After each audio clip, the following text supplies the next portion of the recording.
Everybody is fundamentally the ultimate reality, the self, the deep down basic whatever there is. And you're all that, only you're pretending you're not.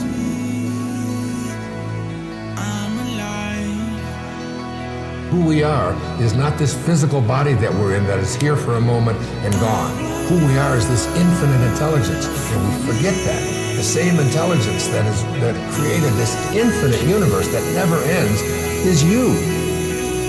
For those of us seeking a way to transform life, to capture fulfillment in every now moment, to redefine our reality to live this life to its fullest. This is the Live This Life podcast. And I'm your host, Heath Cummings. I'm here to inspire you to ask yourself the question every single day. Are you living or are you killing time?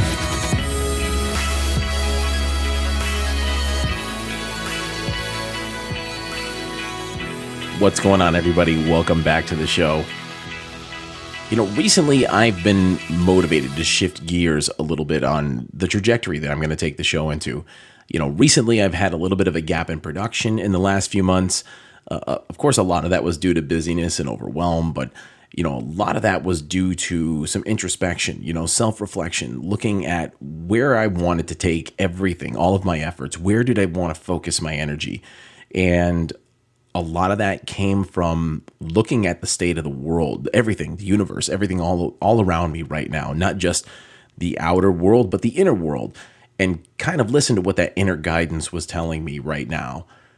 I've had a bit of a shift in my interest in the last few months because I've been turning my attention much more toward philosophy. You know, it's something that for some reason, for some unknown pull, it just drives me to think a lot more about myself and the world around me. And I figured, why not go back to that? Why not bring a little bit more of that to all the things that I'm doing? You know, thinking back to a lot of the different abstract sort of concepts that come from Socrates and Plato, which are two different people we'll talk about in this episode today. But, you know, it's one of the only things I actually paid attention to in literature classes in high school and college.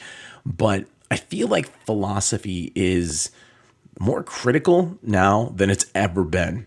You know, in an age of disinformation, where if you get your information from the media, then you're extremely misinformed. And if you don't get your information from the media, then you're drastically uninformed about a lot of things that are happening in the world. But critical thinking, when it comes to wherever the sources of your information comes from, is extremely critical. You can't trust anybody's word, not mine on this show, not anybody's. You can't trust what someone says 100% verbatim. You have to develop that discernment. And critical thinking comes into play big time when you look at the meaning behind some philosophical ideas and where the discernment comes into play to figure out what those mean and how it applies to your life. That same type of thought pattern also helps you approach so many other different pieces of information in your everyday lives.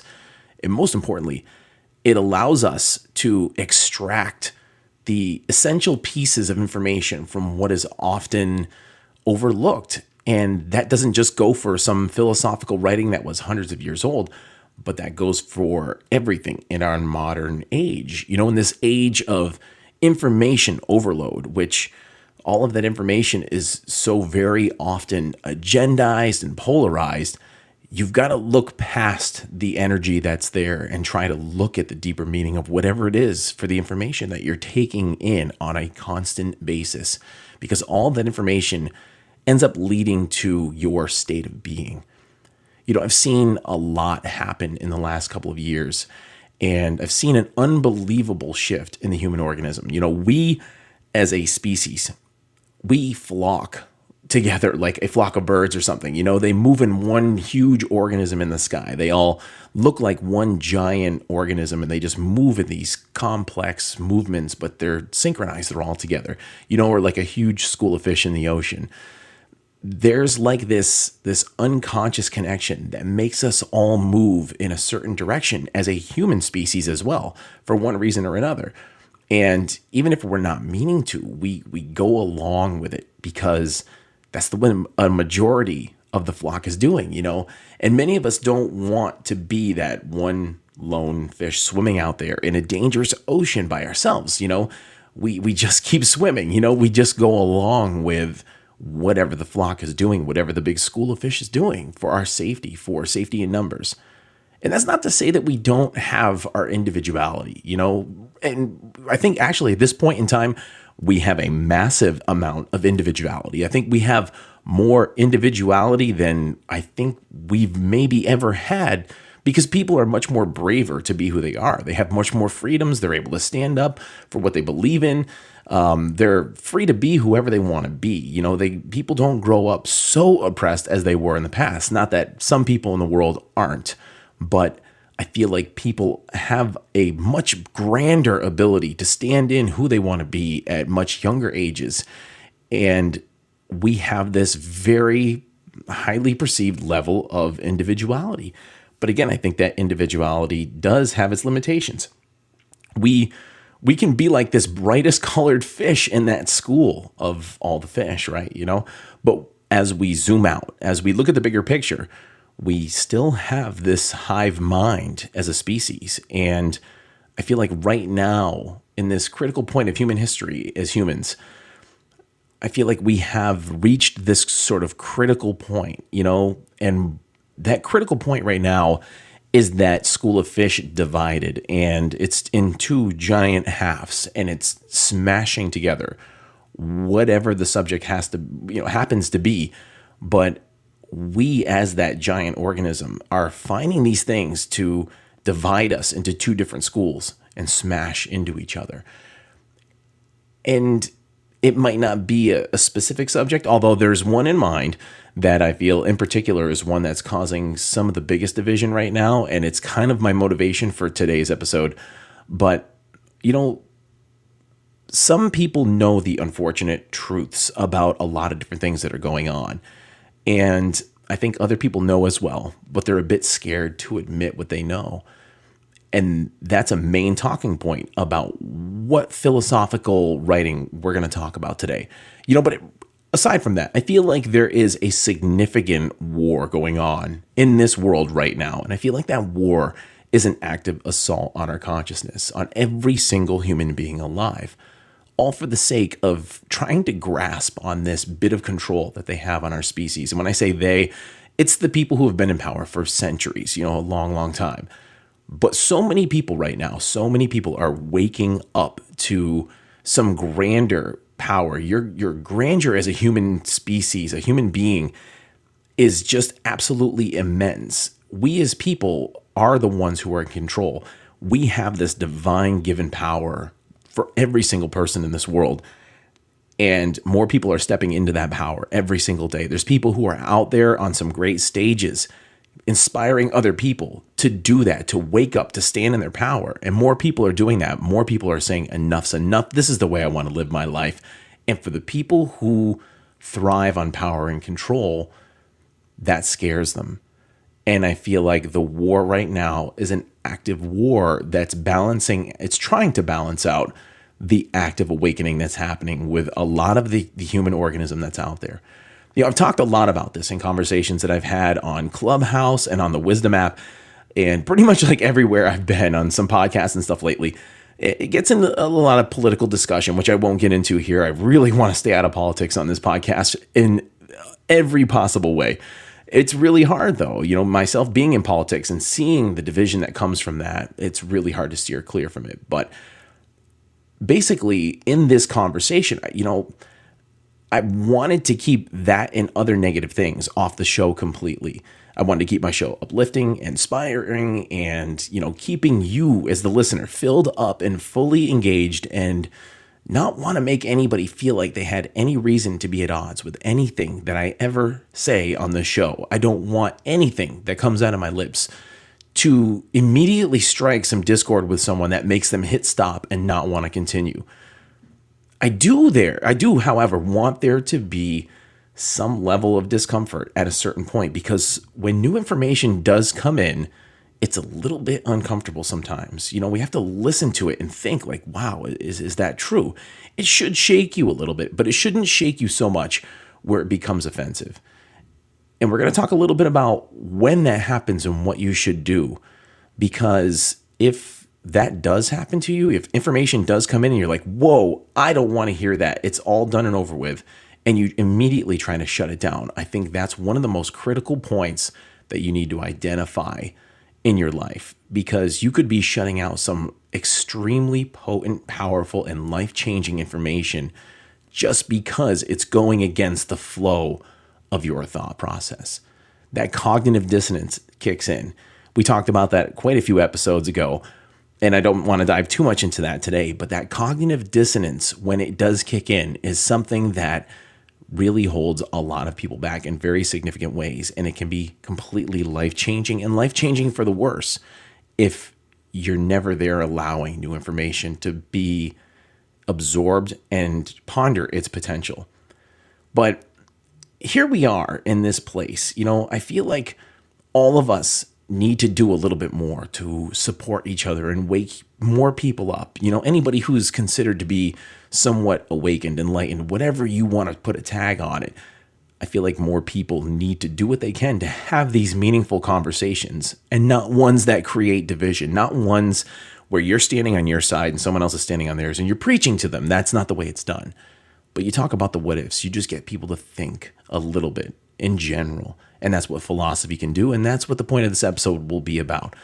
But it's not for my own sake, and it's not for your own sake, but I think it's for the sake of every single person alive on this planet right now. I feel like we're at a critical point where we need to rally everyone in one singular effort to realize that a mass consciousness awakening is happening, and we need to do whatever we have to do to ensure that it keeps its momentum moving forward. And any efforts to silence people, to shut them down, is the polar opposite. It's the yin to the yang of that effort. We need to recognize it and make sure that we're not shutting people down when it comes to these kinds of concepts. Now, before jumping in with both feet on this one, please, again, if you've ever listened to this show, this is one of the more important ones. This is one that I'm really going wholeheartedly 100% in on. There'll be no ad breaks or anything on this one. Usually I do a breakdown a few minutes in. Not doing that. I want 100% of your focus and attention on what we're going to be discussing today. And anything that you do here today, and in the weeks to come, in the months to come, if you're an avid listener, if you're just joining and you want to keep on going, as we dig a little bit deeper into philosophy and spirituality, I'm making a desperate plea for people to wake up their cognitive potential. And that's why I'm focusing on this so much. And I want you as a listener to dig deep. If anything that you hear on the show causes you an uncomfortable feeling, and it makes you immediately say, that's bullshit, Heath, I'm not listening to that. If you have that knee-jerk reaction, I want you to stop. And I want you to ask yourself why. Pause and don't react to it right away. Have you heard something beyond a reasonable doubt, into the contrary of something I might have said, that makes you 100% believe it? Or have you heard something from a trusted source so many times that you believe it? What is the reason behind your belief is what I'm getting at. And I want you to dig into that if you have one of those moments. Because I found that so many times in life, people will wholeheartedly believe in something based on a very primitive and simple litmus test, meaning they've barely done anything to cross-examine the facts. They've just settled for one determining factor to judge the truthfulness of a major life decision. Like, who's the loudest person in an argument? And judge who won the debate by just that. Whose voice was louder, not by the words they said. Or the lies that are spewed by maybe a political party, because you pledge your allegiance to that party, that, no matter what the fallacies are, you have to see the errors in those ways, because we'll never progress as that unified organism if that's the way we continue to do things. And if you immediately disagree with anything presented on the show, like I said, take it for entertainment purposes, if anything, and then maybe pretend it's true just for a minute. Try and look into some of the the truths of it. Try and prove it true before you try and disprove it. Entertain it for a few minutes. It's that discomfort that you need to push through sometimes. That discomfort when you have an uncomfortable set of circumstances that faces us and makes us immediately shut something down related to an opposing view that we have. And more often than not, that feeling is just that swimming against the current of your mind. It's that discord. And when you immediately close yourself off to that uncomfortable feeling, that difficult potential truth that might be all in your face could also be life altering. You have to dig deep to make sure you're not shutting it down and evaluate the entire situation and think critically for yourself. Now, if you're looking into that cognitive dissonance, the word I mentioned a little while ago, episode 66, I did an entire episode on it. So without repeating all that, go dig back on that one if you're interested in it. But that cognitive dissonance isn't some fancy new mental disorder or some new psychological concept. This is something that's been around for millennia. I mean, this concept goes all the way back to ancient Greece. It's almost 2,500 years old, the subject we're talking about today, the allegory that we're going to be talking about today. The story of cognitive dissonance is one that was made famous by the philosopher Plato. And I rediscovered this recently in a story that I was listening to, and I've only rediscovered this just recently in the last few years, but it goes back 10 or 15 years for me to something I heard one time, thought it was fascinating, glazed right over it, never realizing the potency of this story. But the story is known as the Allegory of the Cave by Plato, and we're going to dive deep into this one today. But before I go too much deeper, I want to play the clip that best paints the picture. I found this one on the School of Life YouTube page. I'm actually going to link that in the show notes. So if you want to check out the full-length video, go ahead and click on that link so you can watch it. I'm only going to play about 3 or 4 minutes of what's probably about a 10-minute clip. So check this one out. I think this one best details and summarizes what the Allegory of the Cave by Plato is all about. Check this one out.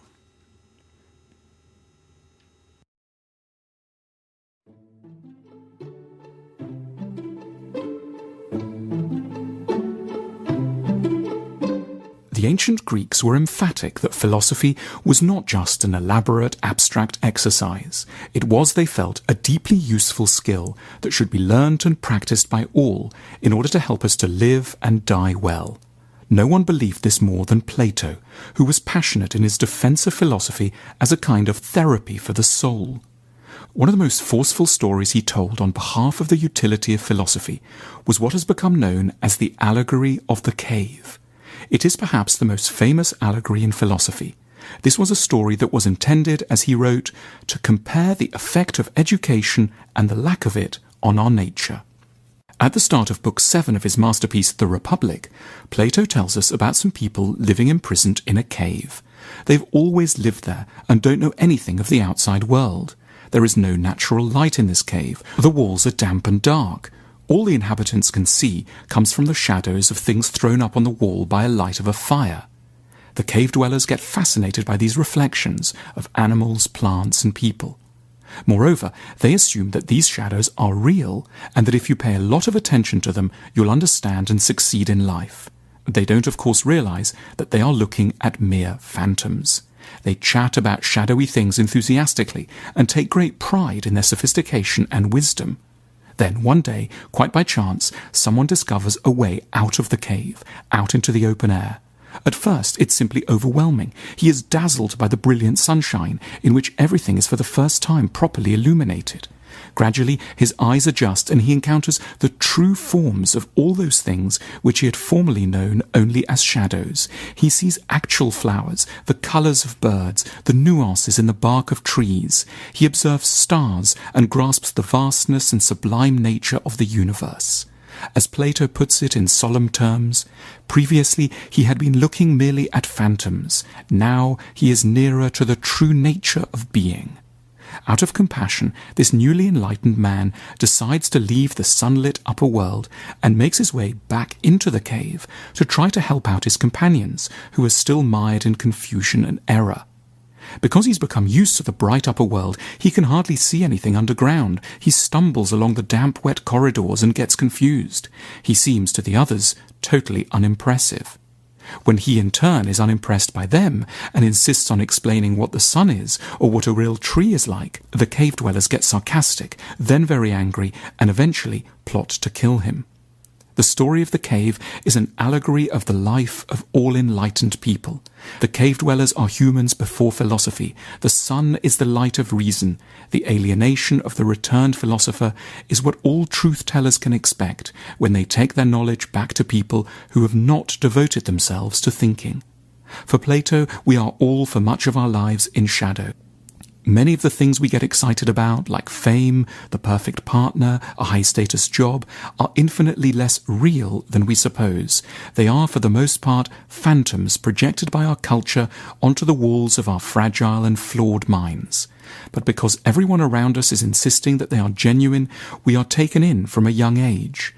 It's not our fault individually. No one chooses to be in the cave. That's just where we happen to begin. We're all starting from a very difficult place.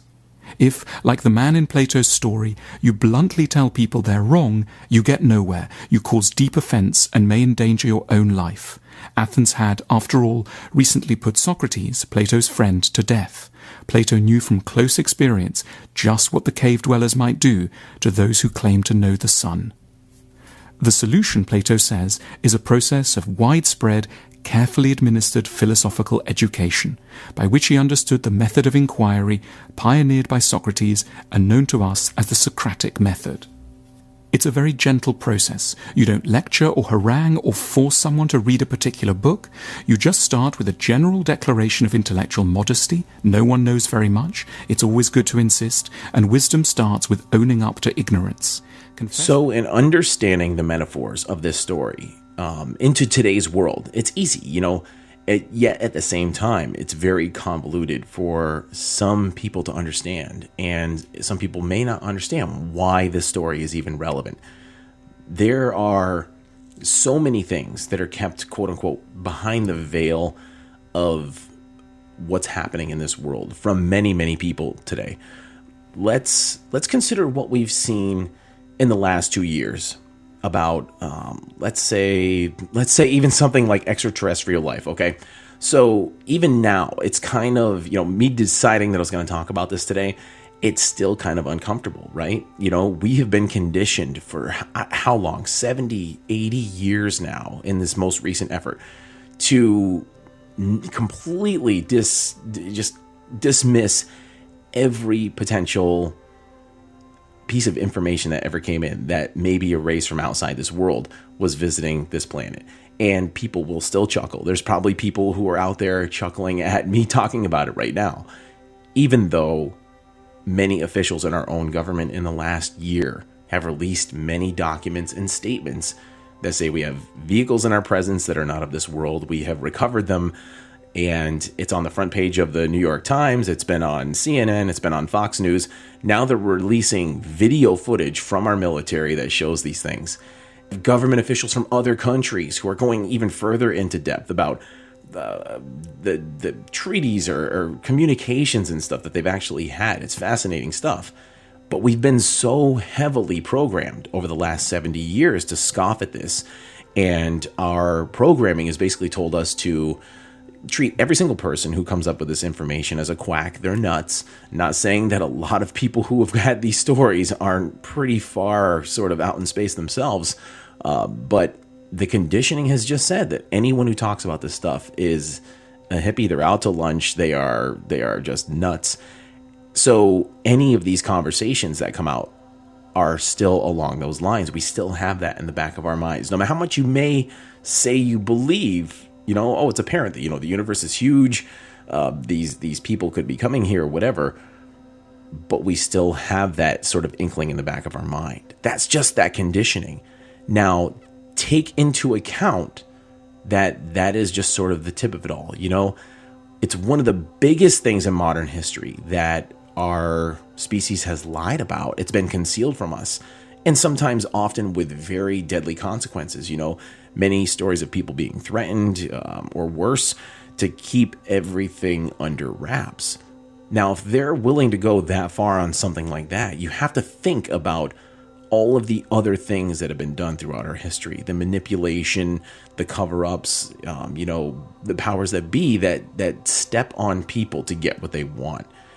And that's a tough truth to examine and accept. I have seen it. I've seen it from a law enforcement side. I've seen a lot of ugly things. I've worked with some government officials over the years, and I've seen some pretty ugly things that they do. Nothing major, but I have worked with people and saw things I didn't like. And that opened up my eyes to, obviously, there's bigger things that could happen, I'm sure, than anything that I would have witnessed. But I'm calling just that one example into question. And what our so-called leadership has to say about anything that they say, you have to take it all and evaluate it very, very deeply. If they're forcing you to look in one direction, force yourself to look back in a different direction, the one they're trying to get you to turn away from, because that's where the information lies. When they're trying to distract you, you need to look back in the direction that they're trying to get you to look away from. But we don't. We as a collective, or at least a vast majority of people, we just follow the collective. We just keep on swimming, right? We move in the direction that we're led, and the rest of the flock just goes along with it. And it's hard to go against that. Now, think about the story of the cave, what you heard. When you do, don't think of the people who are in the cave as primitive. Don't think of the people who are part of the flock in modern day age, who just keep swimming, who do look in the other direction when someone says, look, squirrel, and everybody looks.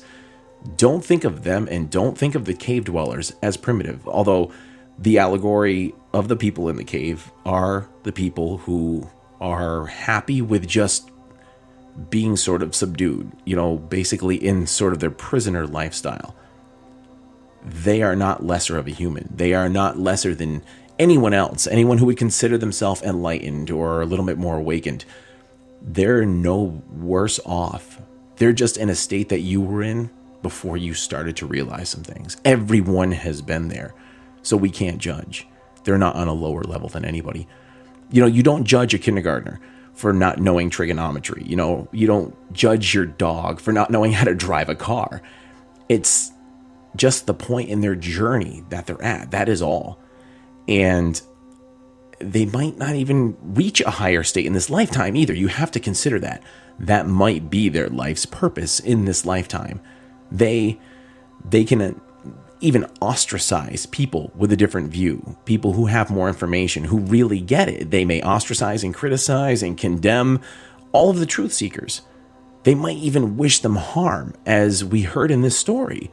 But, it makes me think back to the Matrix movies, especially the first one, which also was a little bit synchronistic that this is all sort of coming about for me because there's a new Matrix movie coming out. I was a huge Matrix fan back in the day. And those movies are riddled with philosophical concepts.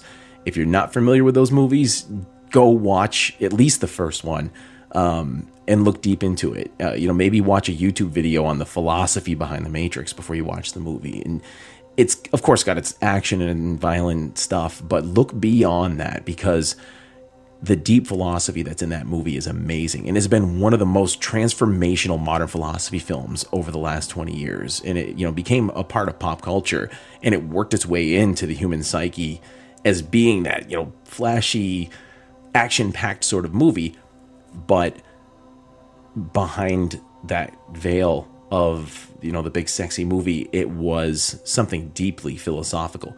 Now, in that first movie, Morpheus, the mentor of the main character, Neo, played by Keanu Reeves, Morpheus is teaching Neo that all the people who are still living in the Matrix, they're in a dream state. The Matrix is a computer simulation. If you're in it and you don't realize you're in it, it's literally as real life.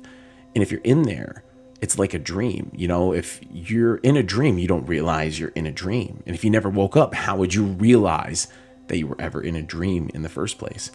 Now, some people are so beyond waking up in that place that they are dependent on that system. They would not be able to handle the truth. And because of that, they fight to protect that system that actually keeps them enslaved and under control. And this is the story of the cave. It's the same exact premise.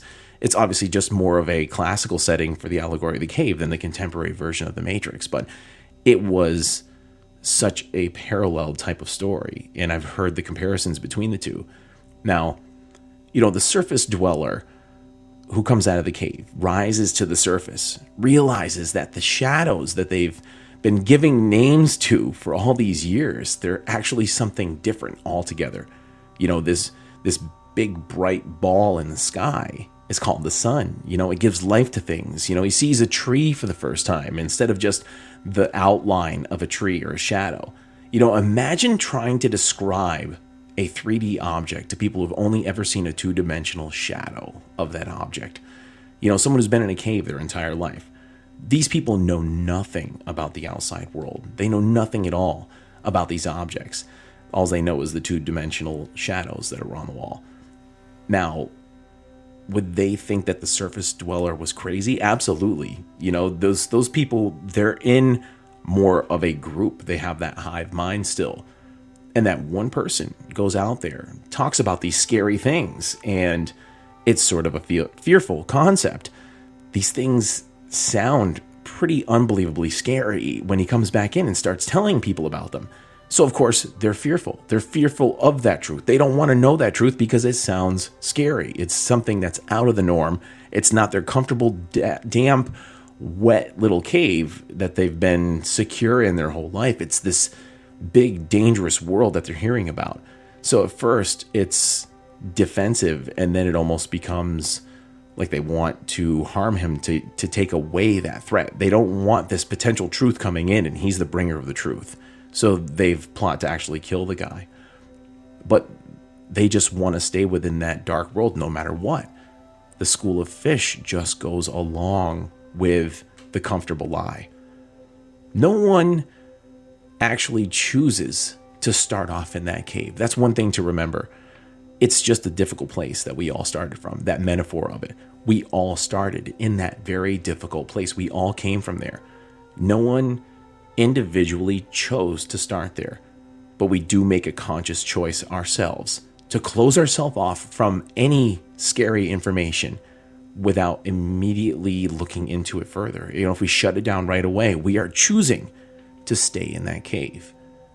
And one of the things that anyone who considers to have themselves sort of like a higher perspective that they shouldn't do is tell anyone who's still in the cave that they're wrong, because you'll cause them to shut down right away. That's one of the biggest things that I've learned, is that you can't force some of the information on these people. I've heard the metaphor of sort of the awakening process as a pair of glasses, right? You put them on, you can never take them off. You're going to see things with those glasses on that you never saw before. But the rule is they can never come off, and you can't force them on anyone else. And that's the same thing as a lot of these truths that you may try to talk to people about. You're going to force it on them, throw a book at them, a website, whatever it is. They have to be ready for that information. Otherwise, they're going to completely shut it down.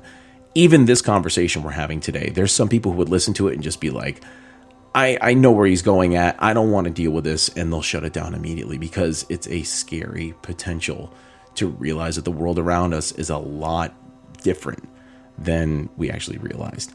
And those people, some people will shut it down so hard that they become dangerously defensive. Socrates actually was killed because of his philosophies. He was bringing so many truths to people that he was actually put to death over this. And Plato was one of Socrates' students. So Plato watched his mentor get killed over bringing philosophy to people. Now, this kind of thing still happens to this day, sometimes literally, but a lot of times people will get personally ruined because of the types of ideas they're trying to wake people up to. They have loss of friends, they have loss of family. I've seen a lot of that happen over the last couple of years because of different disagreements. people will isolate themselves over this kind of stuff. They will get tribal. They will split into those schools of fish and only swim with people who swim in the same direction. And then there's other people like me. I'll swim in many different directions. I won't swim with anybody really, because I know certain things. I can feel them like in my bones. I know that certain things are right and wrong with this world. Certain things are happening certain ways. And then sometimes I hear these conspiracy theories, which I hate that word as well. And I don't say hate very often, but I really hate the word conspiracy theory because it's been overplayed to completely shut down anything that goes against the mainstream narrative. You hear it in the mainstream media all the time, and it demonizes free thought.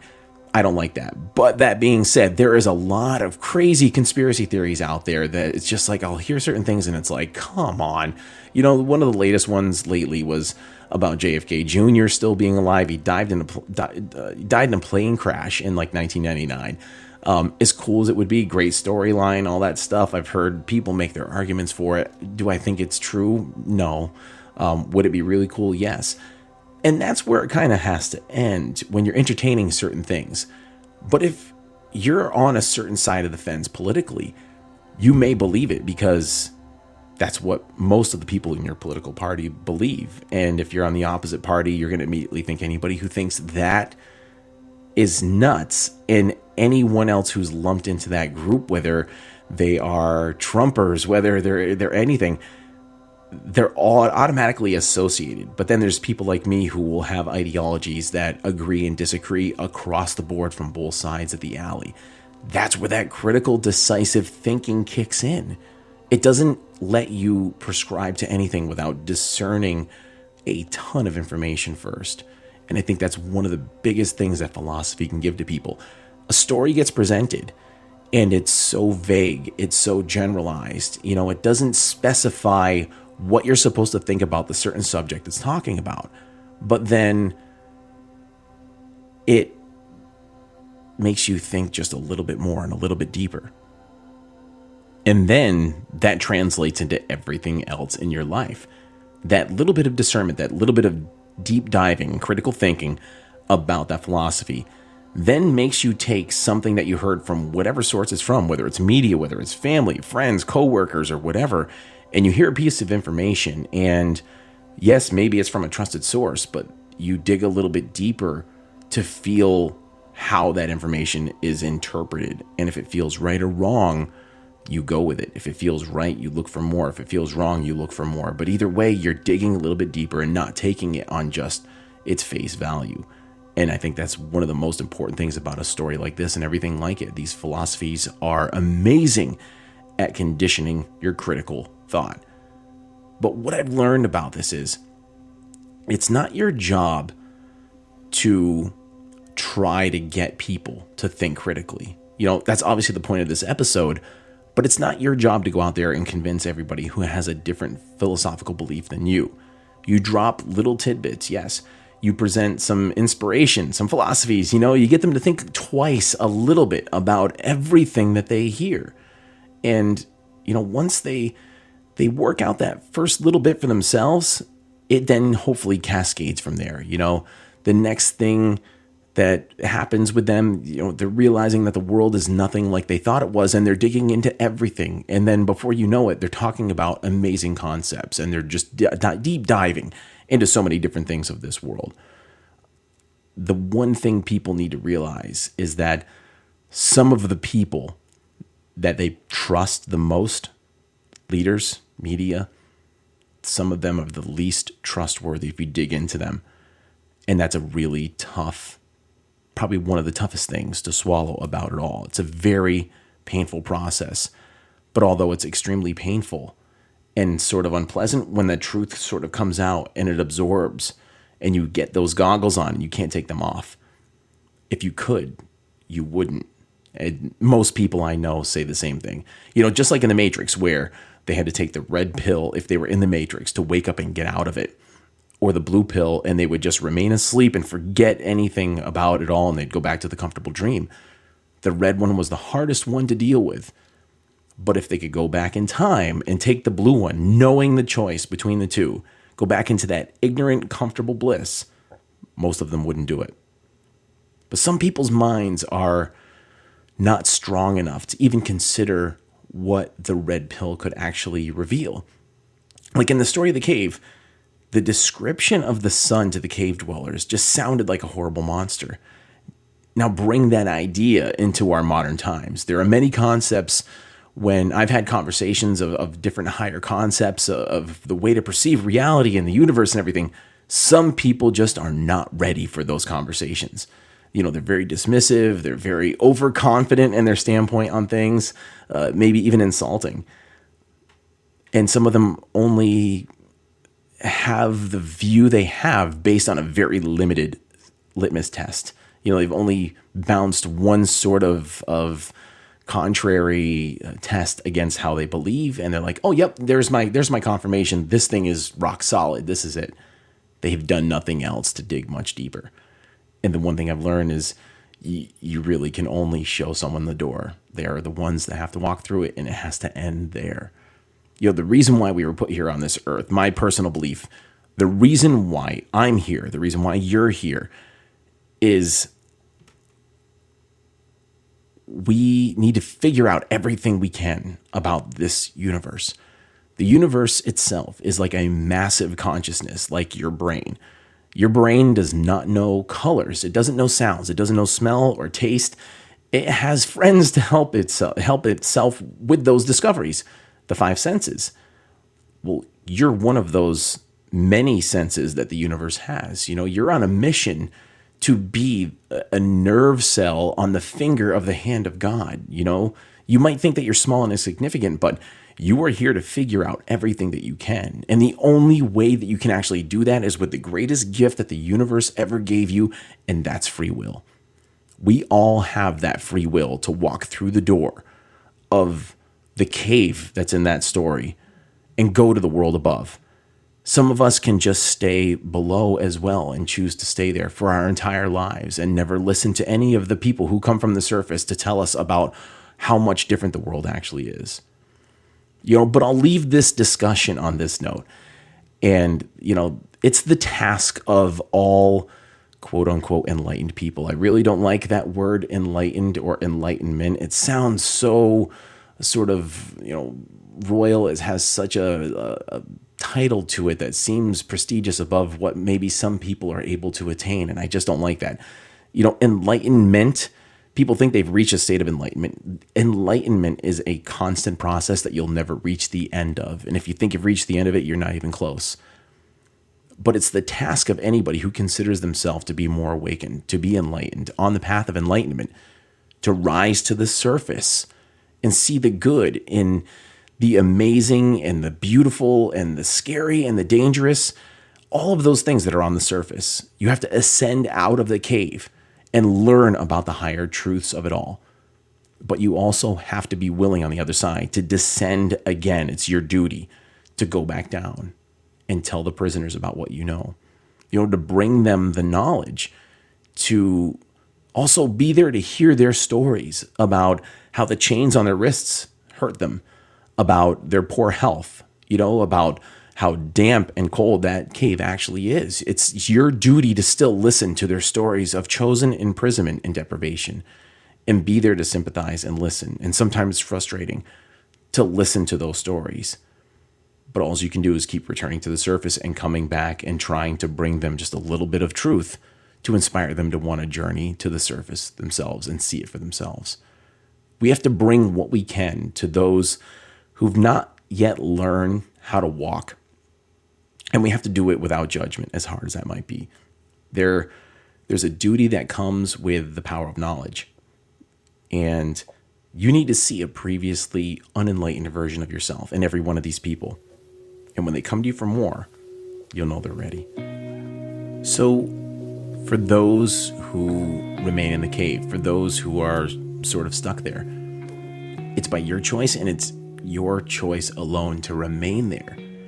And you have to ask yourself this question: is the fear of what's on the outside worse than having to live with the potential that you're going to be misguided for the rest of your life if you never come out of that cave? Is staying inside that cave for the mere fact that you're afraid of what might be on the outside worth staying there for. Waking up late is better than not at all. So this is a bit more of the philosophical side that I'm definitely going to be diving into on the show. It's great to have the guests on there. It's great to talk about the personal development stuff. But I feel like some of the concepts like this are some of the ones that can bring about some of the deepest and most profound personal development that can actually happen, because it's personal development that you cultivate. You water that seed, and it just builds fertile ground for so many things to grow out of it. And it just leads to such grander horizons, a broader view of the world. And although it can be uncomfortable, it's definitely worth it. That the horizons, the new horizons that can rise out of it, are just heights that you would never have experienced unless you went down these roads a little bit more. And that's a great segue. The reason why I said New Horizons so many times is because that's going to be the song I leave you with. This one's from Soul Rising, and this is New Horizons. So I'll leave you with this one from Socrates. Wisdom starts with the awareness of the limitation of your own knowledge and the acknowledgement of your own ignorance. Keep living, keep thinking, keep moving forward, keep striving for those new horizons.